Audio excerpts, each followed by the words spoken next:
Okay, so I'm making a video of the issue I'm having with my Phantom 3 Standard. My name is Ben Evans, and what we've got here is the battery here is not disengaging from the aircraft.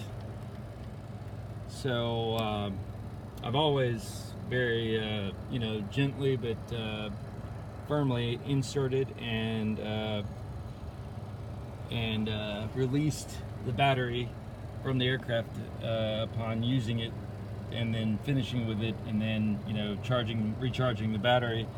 And so normally what I would do is go up and press these two release points, and then that should release it enough for me to pull it out. But as you can see, no matter how hard I press, and I've tried several times to press very hard on both sides, not enough to crack it or anything. There's no physical examples of damage on, or to the outside here.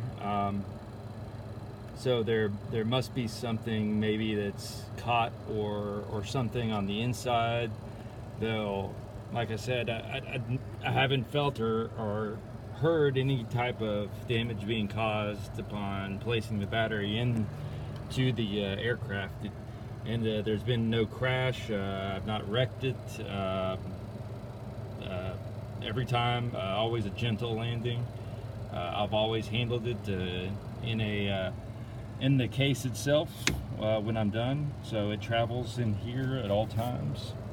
But yeah, so I try to press down firmly on these, and then as I try to pull it, it won't move.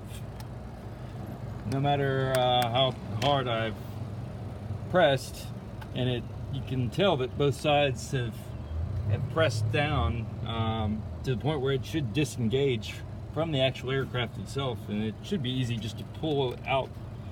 But something has got it caught, I believe. I don't know what or why, but something is not letting it go, and it's just sitting here. So that's my video.